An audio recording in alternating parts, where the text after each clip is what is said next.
much for coming today. Sorry again for the delay. Just a few things to note. The next meeting will be June 19th, with Jeremy Priest joining us on Zoom. He was a former engineer over at EMF. I don't know what he's doing now. He's doing SBE meetings now.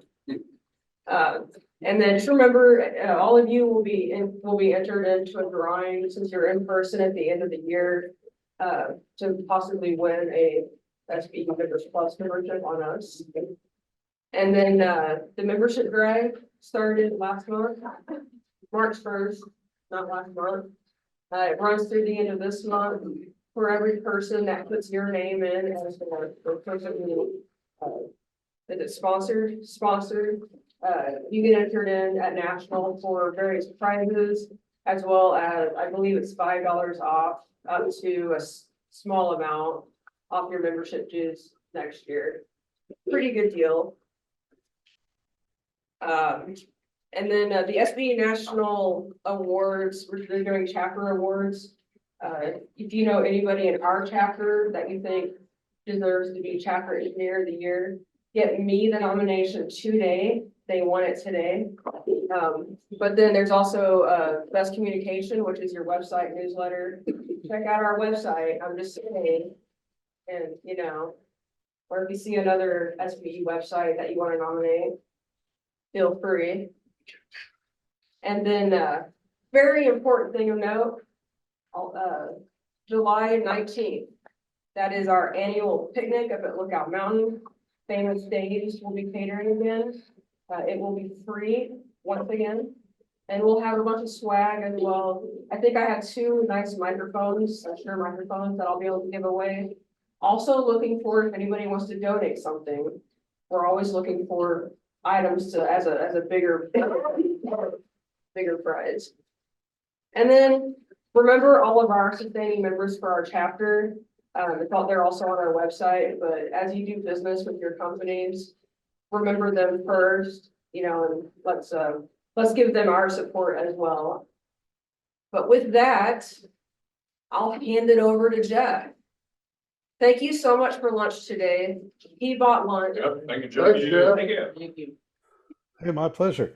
I'm just making a note about June 19th at Lookout, because if nothing else, if Jeff Wilson can't go, I'm pretty sure we can sucker him into sending some swag for prizes. All right, thanks, Jeff. Or 1 or 2 swag kits. I see one of our t-shirts from Nug in the audience already, so yay. Let's see. That's June 19th, you said, Amanda? Yes, 11:30. And for what July 19th.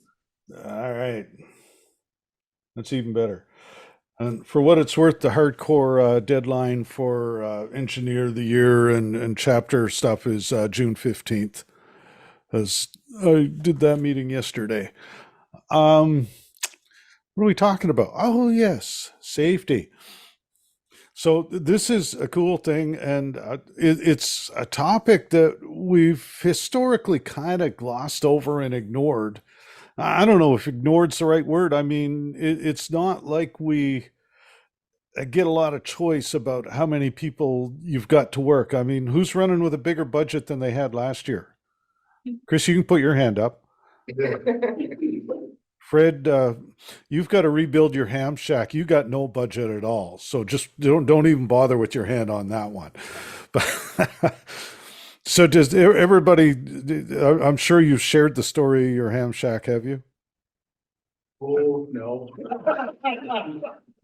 You're about to now. Everybody ask Fred about his ham shack after we're done. It should be a meeting on its own. And it's somewhat topical when you get right down to it.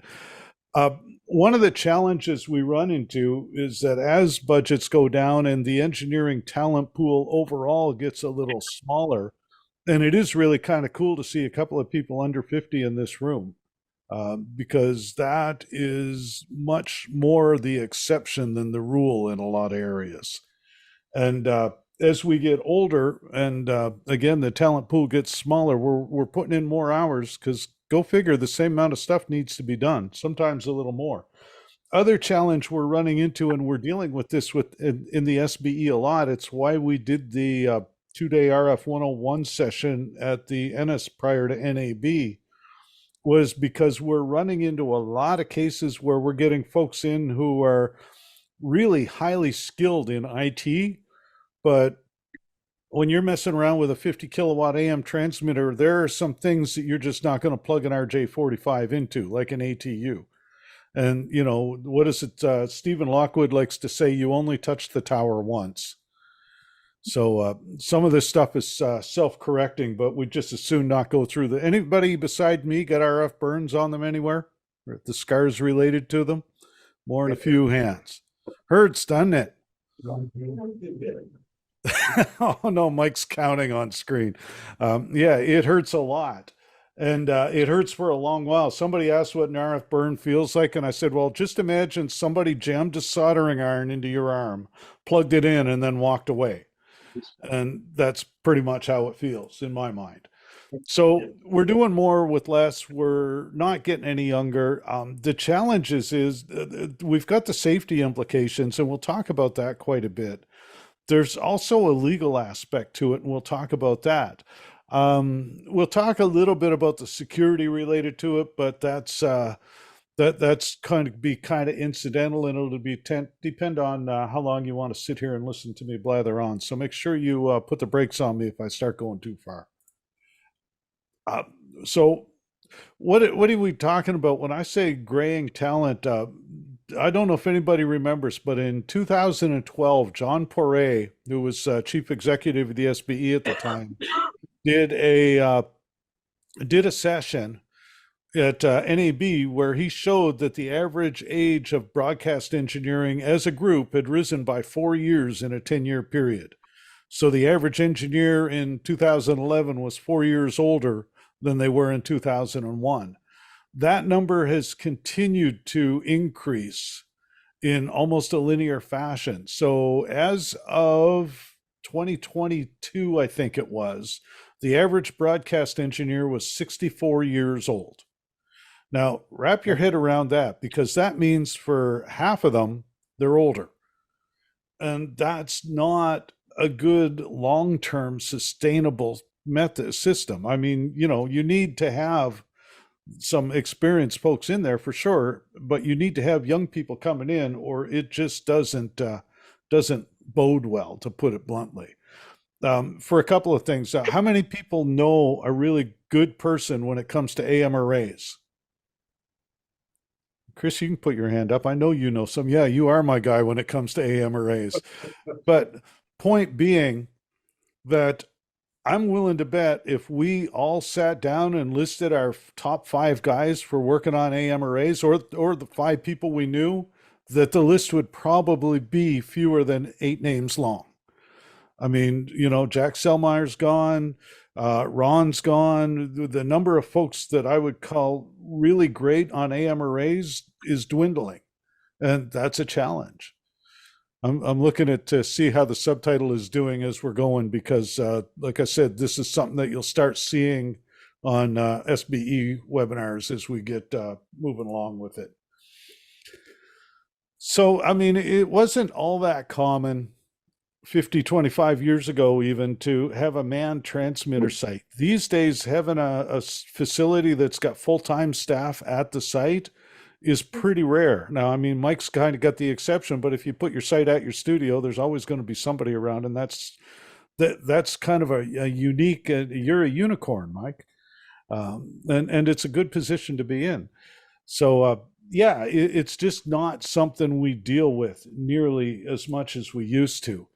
And one of the other challenges we run into is, back in the tube days, if you had an incident, if something went wrong out at the transmitter site, it almost always resulted in either RF or audio going away. You know, I mean, management knew right away that we're off the air. These days, you can lose a power supply, you can lose an amplifier, and you're still on. You got a red light that's got to be fixed, but, you know, you're not off the air. So it tends to get deprioritized a little bit. You still got to put the hours in to fix that problem, but all management knows is, I don't know what you're doing out there. We're on the air. And that becomes a challenge. It's the same, the age old story with preventative maintenance. You know, you go out to the site, why are you going out there? Everything's working. And it's like, yeah, well, I go out there to keep everything working. And there's a whole discussion I do about putting engineering back on the management track. And I mean, Chris, you guys are a good model of how that works. And Ron, I've seen what you've done over the years with some of your group, and it's worked really well. So I've run into a lot of cases where the engineer is just the guy sitting back in the tech shop fixing stuff, or out at the transmitter site and never seen. And they're looked at as a cost, not a value added proposition to the station. So that's something we need to work at as well. Okay, and this comes back to what I was saying before with the RJ45s. I mean, more and more, we don't build transmitters. We build we basically we build computers with really high power, really high frequency sound cards wrapped around them.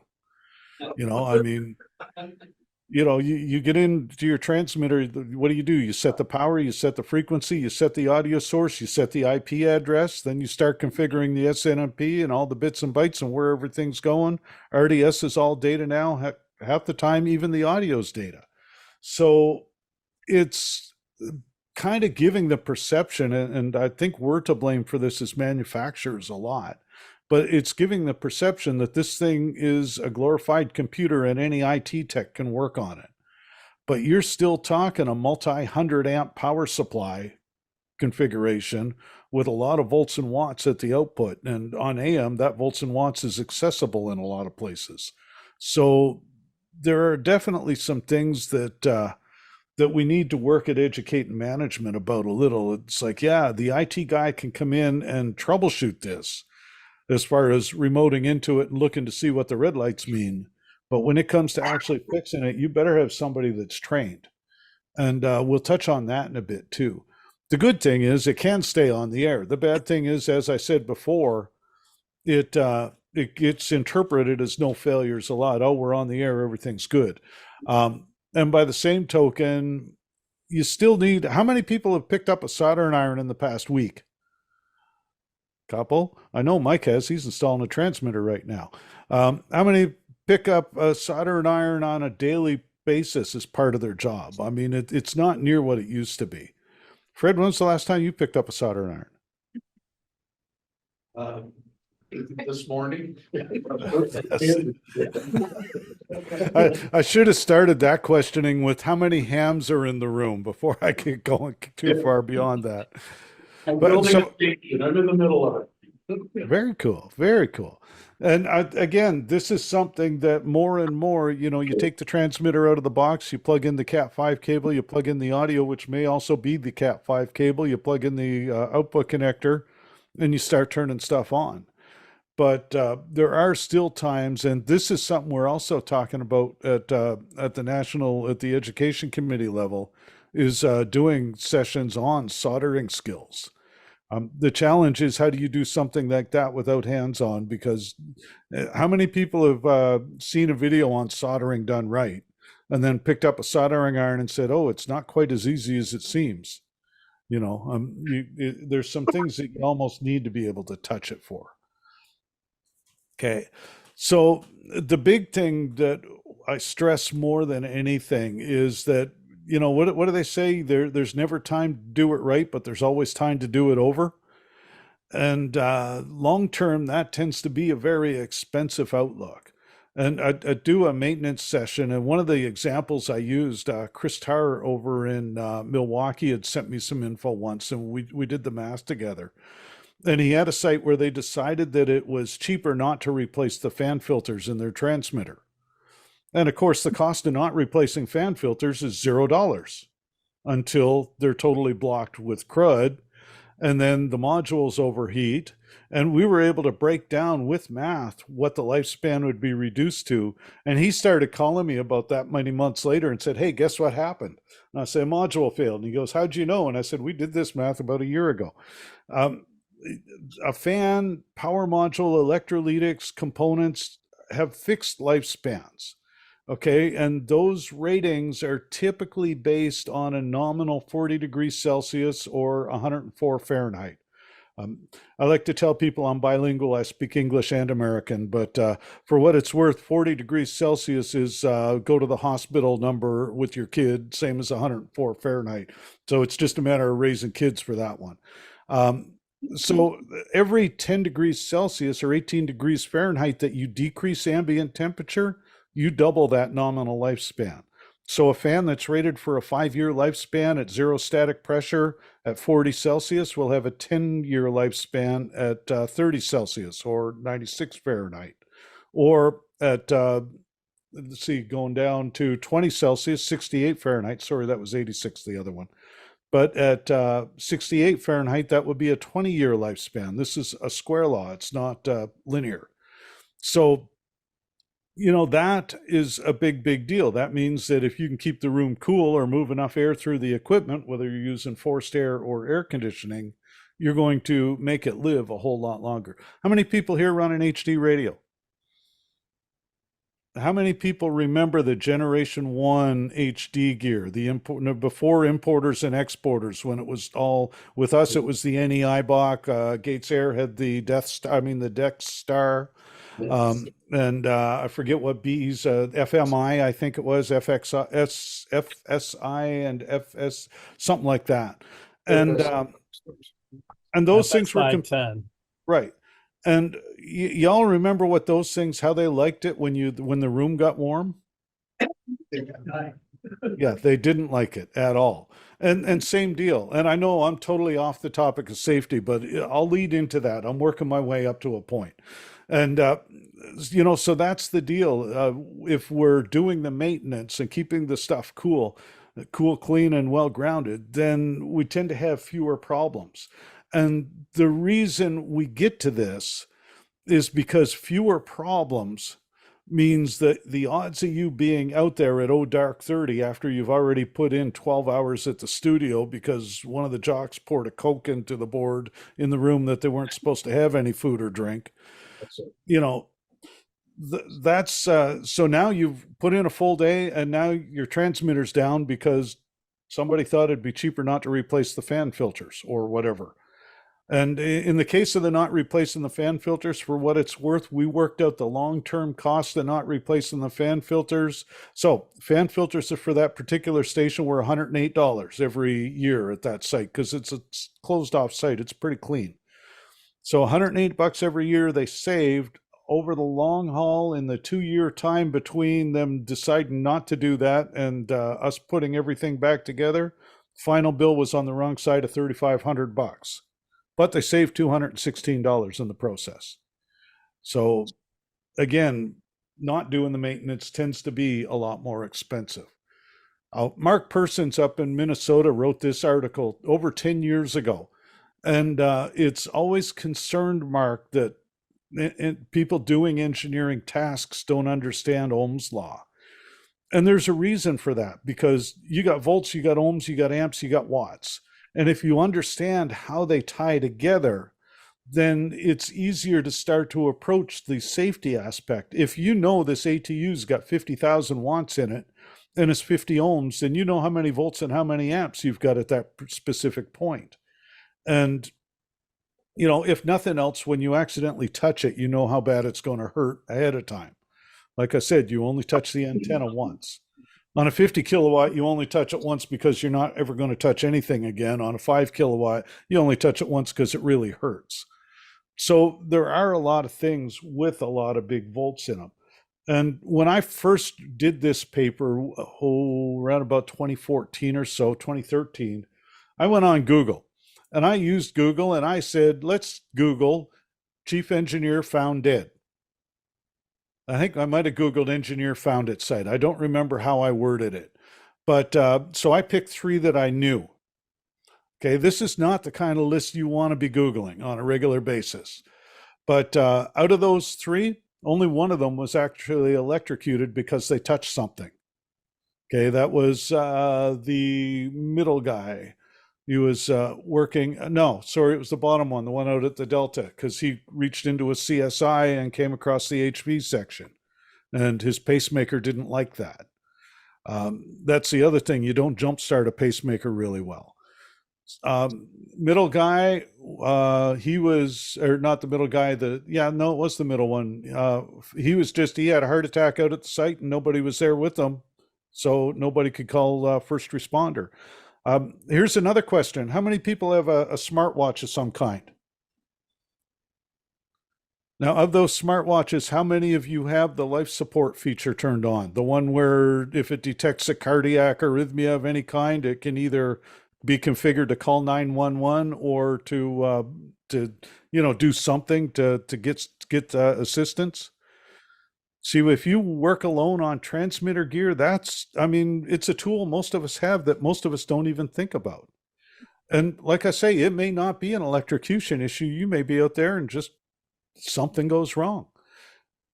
The other one, I think it was the top guy on this one, literally tripped on something, hit his head on a cabinet and bled out on the spot. Again, nobody else there. He just knocked himself out and bled to death. Okay. Now, if somebody had been there, would it have mattered? Maybe, maybe not. But this is one of the challenges, and this is where safety comes into it a lot. We all work alone. We all have to on occasion. Now at Nautel, I'll tell you flat out, if anybody in any of our high voltage areas, test department, engineering lab, or the test area of one of our assembly departments, anybody caught working in any of those spaces alone is terminated. They're fired immediately. There's no review. There's no second chance. There's no warnings. You're fired on the spot. If any of our people is caught working alone at a AM site that's got more than 5 kilowatts or an FM site above 25, then same deal. I mean, we're pretty strict about it. So we almost always, we're very clear we need somebody else with us. Now, that somebody else doesn't need to be an engineer. It could be a DJ. It could be the general manager. This is a great excuse to bring management out to the transmitter site so they can see where the thing that creates the signal that is the bread and butter comes from. Part of the whole bringing engineering back into the management team. All the person that you bring out really needs to know is where's the circuit breaker to shut the power off and how do you dial 911? Now, if you're at a site with no cell service, that might be a whole different challenge, but how do you reach the authorities? How do you get assistance? If they know CPR, that's beneficial, but to be brutally honest, not required. I mean, just being able to get somebody out there is a good step. Now, if you're at the top of Lookout and it was an 8-hour snowcat ride to get up there, getting assistance might be a 2-day process on its own. So in that case, that other person might be beneficial if they've got some first responder training. So these are the kind of things that we need to, I think, probably should start thinking about a little bit more. I mean, this is WISN in Milwaukee. Fred's probably been in that building at least once. This is a 9-tower array with a 50 kilowatt AM. And that's Kent Weinrich there standing in the middle of it. I believe it was down for maintenance, but hey, I don't judge as long as there was obviously somebody to take the picture. So they had somebody else there. Anyway, when you get working on stuff like this, I had a guy on the phone with me one day out in Blacksburg, Virginia, working on a 5 kilowatt AM, and he was looking for something arcing in the ATU. Well, so he came out late at night, get me on the phone, so I was his other guy, and he's talking and he's leaning into the ATU to look for the arcing. We got the protection bypassed on the transmitter for a bit so we can let the arcing continue. He leaned into one of those coils and ended up with some nice RF burns to the forehead. Fortunately, we didn't need to call any support, but yeah, not a recommended process. Okay, so here's where the legality comes in. So 29 CFR is occupational health and safety. This is OSHA's code right here. And it's part of the federal rules. Okay, so this is the law, literally. And the funny thing is, essentially what it says is you're not going to work on anything you're not trained to work on. How many people here specifically had training to work on a Nautel transmitter or any transmitter when they first walked into one? There's not a lot of schools anymore. In Canada, there was only one, Southern Alberta Institute of Technology, and they shut their broadcast engineering program down about 4 years ago. So up here, there's nothing. There's no specific broadcast engineering course. It's all on the job training, which counts, or whatever factory training you can get. Okay, so that is something that is worth paying attention to. Very much as an SBE member, every course you take, you need to be logging. If for no other reason, obviously hey, I did this sort of points. But if anything ever happened, showing that you've taken courses related to your job function, at the very least, proves some level of education. So that's one thing. I mean, obviously, we've got the off-air time and the cost of repairs. Like I said, it's not less expensive to not replace the fan filters. It's absolutely not less expensive to replace the engineer. So this is something that we've got to really, really focus on. Okay, something else we can do when we're out there. How many people have shock-resistant footwear? I see a couple of hands in the back. Good deal. So rated footwear, rated in the US, ESR up here, but it is effectively designed so 18,000 volts from outsole to insole will not pass more than a milliamp of current. Okay, it's just a big honking resistor. I'll give you an example how good it works. In 2005, I was on an oil rig in the Persian Gulf, which is a wonderful place to be, a scenic destination. But I'm installing a navigational beacon. Well, the funny thing about oil rigs is they put them in salt water. And the funny thing about salt water and metal is that they do not play well together. So oil rigs are constantly being painted. I mean, there's always scaffolding bolted on to the rig deck somewhere as something's being painted. And that's the case here. The scaffolding was bolted on the platform near the helideck where the whip antenna for the navigational beacon was. And I'm leaning against the scaffolding talking to the local guy, and he comes over and leans against the scaffolding and jumps back with a really big RF burn running down the length of his arm. Scaffolding was hotter than a pistol, and I didn't even know it. Safety rated footwear or shock resistant footwear. It will make a difference if you do something dumb. So really good idea. And you can get this stuff at Walmart. I mean, if you look for rated footwear on Walmart's website, you'll find half a dozen pairs.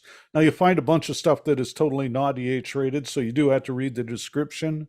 But Walmart, Red Wing Shoes, pick your favorite shoe store, whatever it may be, $100 to $200 a pair. And it's like insurance.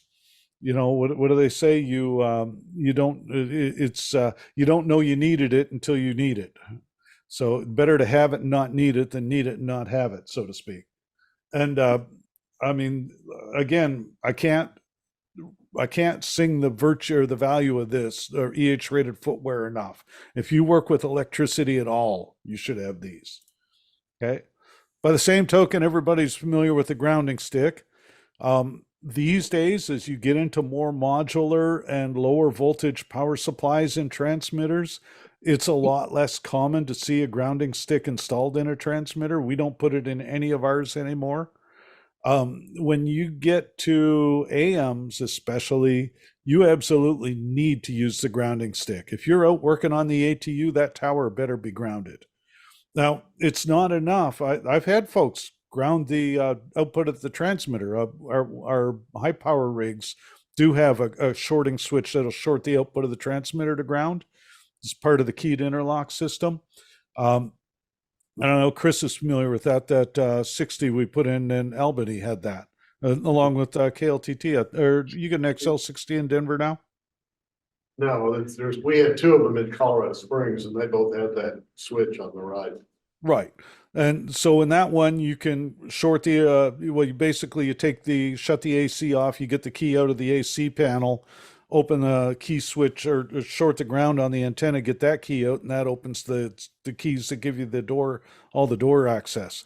Now, the downside, that's a false sense of security. If you ground the output of the transmitter, but you don't ground the base of the tower. Tower is the antenna for an AM, and it doesn't care whether it's transmitting or receiving. Watts in, watts out, all the same to the antenna.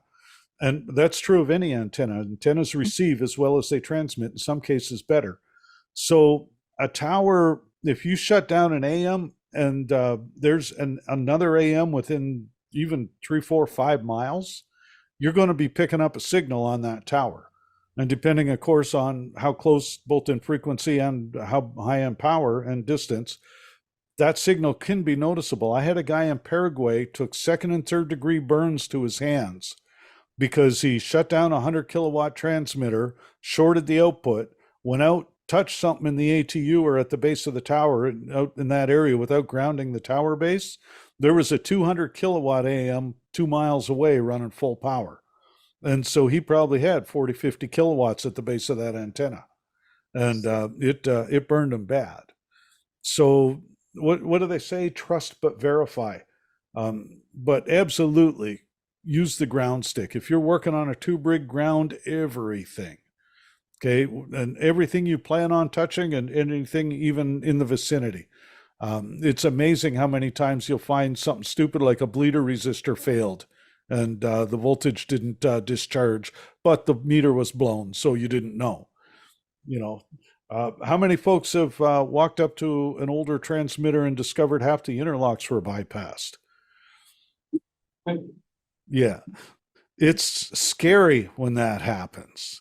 I mean, there was one in Little Rock that I'm aware of. It killed at least one engineer. Pretty much all the interlocks bypassed on an MW50, and I mean that's a big transmitter to be doing that game with. So definitely, if you have to bypass an interlock in the process of troubleshooting, and there'll be times when you may have to, make absolutely certain that you restore it before you leave.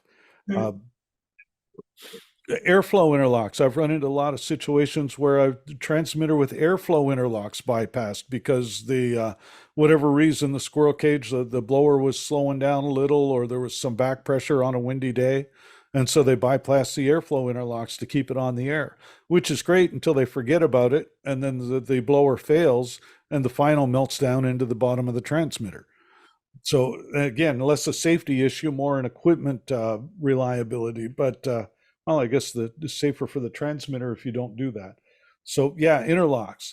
How many folks have one of these or a variation? This is a FLIR. I think I've got at least 3 of them in here somewhere. But it's a FLIR 1 is the specific model. It's an infrared attachment for a cell phone that converts your phone camera to an IR camera. And they are a really, really cool thing. Now, Gary Cavell from Cavell Mertz will tell you that you need to be thermographically certified. There's specific training and certifications to use one of these to get an accurate reading. I'm here to tell you, I don't really care if the reading's accurate or not. I just want to know, is it higher than the last time I took that picture?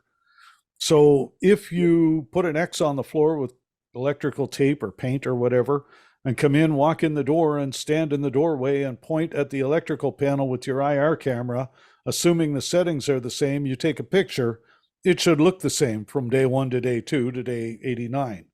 If it doesn't, something's changed. And it's a good way to check for a hotspot on a breaker panel. And that's kind of important because a breaker that is getting hot will eventually become a little bit of a fire starter. For what it's worth, and again, don't take it as an exact number because I am not a certified thermographer, but my record on my FLIR 1 for a breaker panel is 196 degrees on a breaker. Fahrenheit degrees, not Celsius degrees, but when you're getting to water boiling temperature, that's toasty. And it was verified with the back of the hand test. You walk out the breaker, go like this and go, oh yeah, that was really hot. By the way, 60 Celsius is the official definition of too hot to touch. I haven't decided who made that definition and how they tested it, but that's well below 196 Fahrenheit. So yeah, thermal cameras are a great troubleshooting tool. The particular one I have in my laptop case now is the iPhone version of that one. And it was think it was $255 delivered. So, the price of them has come down quite a bit. Okay, so, and again, that's FLIR, FLIR. Just for look at that. They even fixed it on they got it right on the subtitles. So, yeah, FLIR.com. Arc flash training, I'm not going to get into in detail, but suffice it to say, if you've got anything that handles over 125 kVA on the service entrance, if you got 200 volts, or yeah, 200 volt entrance, then 600 amp service, and you're well into that area. Uh, the challenge with it is that it requires very specific training and PPE, personal protective equipment, to work with. And that's something that is worth paying attention. If you got a 50 kilowatt running on a 240 volt supply, you're into arc flash territory, and you really need to have that training if you're ever going to flip the breaker for that transmitter on or off. Because, and it's something again that we tend to just blissfully, I don't think ignore. I mean, it's like everything else. If you don't know it's a situation, then you don't know about it. But it is absolutely something that we need to be paying more attention to, and we don't pay enough.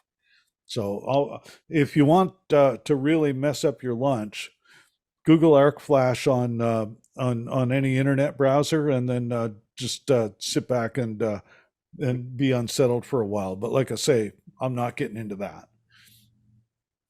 I am a huge fan of lockout tagout. And this is just an example. This is, you can get these lockout tagout kits at Home Depot, about 150 bucks. Oh, you'll see something wrong with this picture. I'm sure just about anybody want to shout out what's wrong with this picture? Geez, Yeah.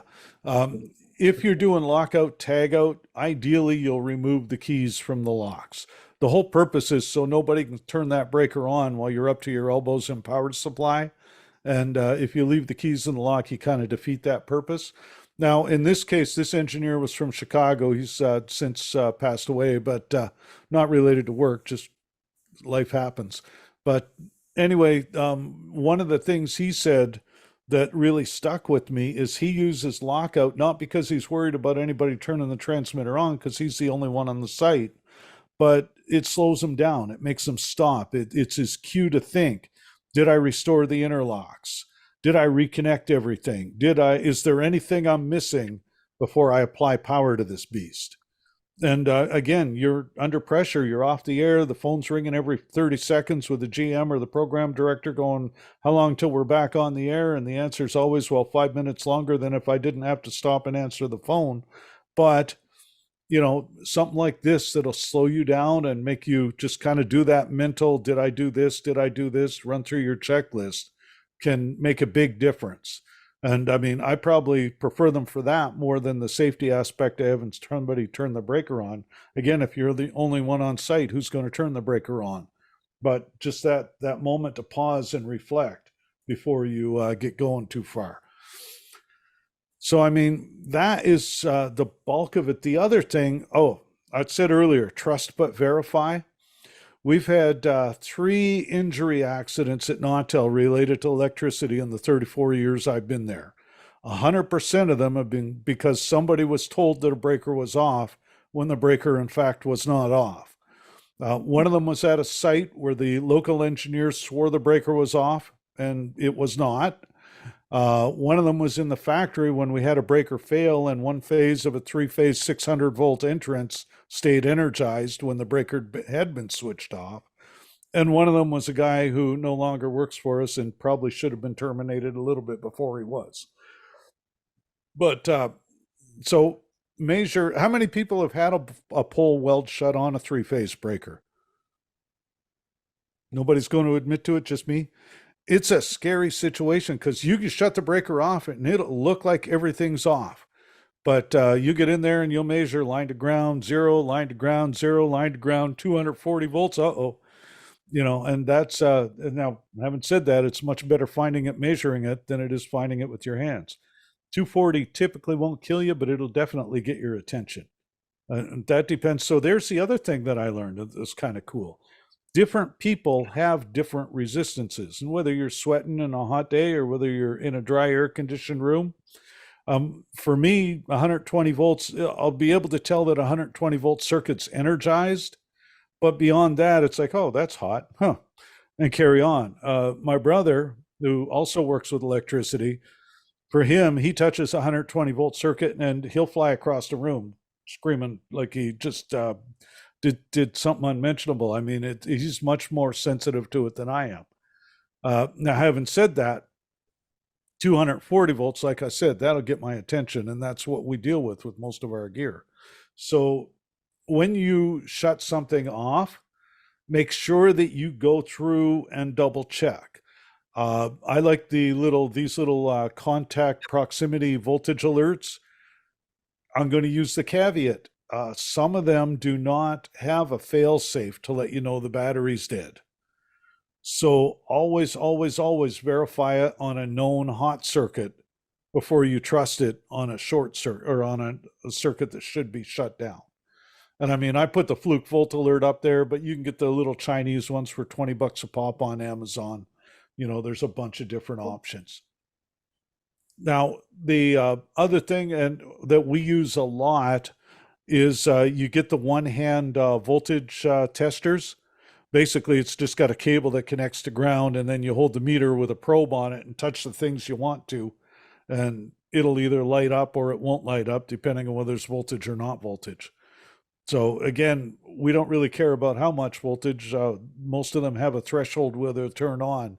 If it's above that threshold, you don't want to have your hands on it. So that is the other thing. Like I said, trust but verify. And the big goal about this is, I mean, this is stuff that everybody in this room knows, and all these rooms. I see Mr. Muffley and Mike and all you guys. I mean, I know you know this stuff. The goal of this session was more just to get you thinking about it again, because you get so used to doing stuff that it just becomes a routine. And you do it over and over again until eventually you forget that you've left this step out, and then keep doing it over and over again with that step left out. And that can be a problem. So this is just sort of a reset to go back and say, okay, you know, I need to sort of refresh myself. And here's the other thing. I have an actual, I'm a checklist guy. I love to make them and forget to use them.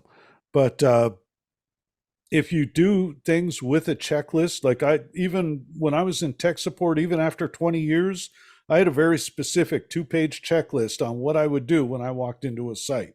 You know, if I'm doing an install, I want to check this, I want to do this.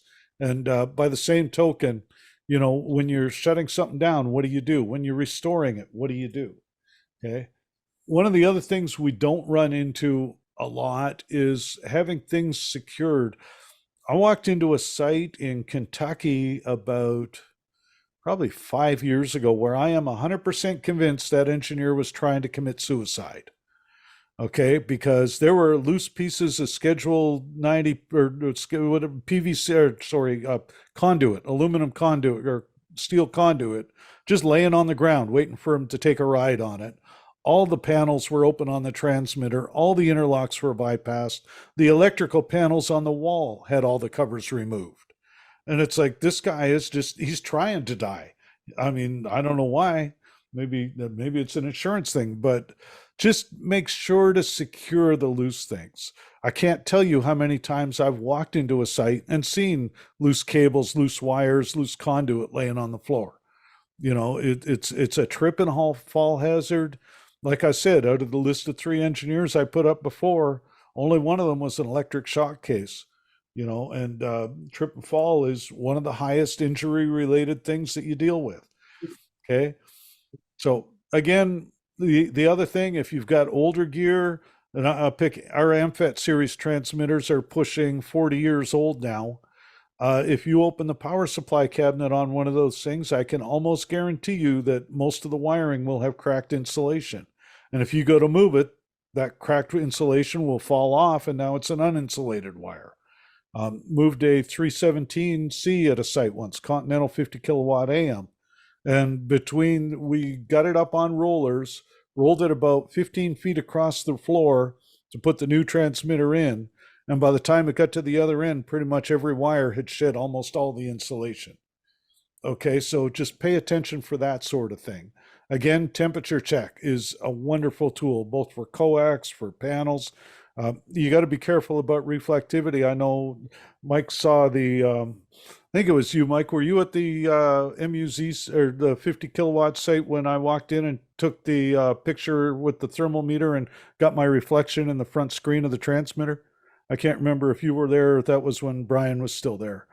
But yeah, I mean, you can reflectivity can throw you off a lot. So you do have to use some care and caution in how you do a thermal image. Okay. If a transmitter has a panel, put it back. Or don't leave the ATU open, things like that. This is an AMFET, that's a 5. But those ones came with a plexiglass panel in front of the modules that were crucial to airflow. Okay, on any of our AM boxes, the panels covering the output filter are part of the circuit. The circulating currents flow through the covers and it will impact the tuning of the panel, the cabinet. Not to mention the fact that when the cover is removed, it's real easy to touch the parts that burn, and try to avoid that. Now, there are going to be cases like I've got sites with wall mount phasers that are totally wide open and accessible. I mean, I'd prefer to see plexiglass panels over those just so you don't inadvertently trip into the thing. But again, that's just something else to be aware of. Okay. The other thing we run into a lot is, and I think anybody who's heard me talk grounding knows what I think about compression connections. Okay. I hate them with a passion. Anytime you have a stranded wire in a compression connector, unless you were able to get it tight enough to displace all of the air in the connector, then that wire is going to become loose because copper's malleable. It's a soft material. It will deform to displace that air, and in the process of deforming, it'll become loose. Okay, at that point, it's both a fire hazard and a shock hazard, depending on how badly you approach it. So absolutely, anything with a stranded wire going into a compression connector, like a ground, or even if you've got like circuit breakers, every now and again, circuit breakers, this is the point of the test, doing the thermal check on them. A lot of times those circuit breakers will get hotter than stink. And usually what you'll find is one of the screws is loose. So just something else you can do. Okay. There's the obvious physical security and safety. This site in Tennessee has got, under that peeled back section of tin roof, there's $150,000 for the transmitter sitting there with a tarp over it. That's one thing, but having the grass cut makes it a lot easier to see what's coming at you or what's trying to hide in and around. And some of the areas we work in are a little less than hospitable at times, whether we're talking critters or, well, two-legged or four-legged critters, depending. Okay. Floodlights.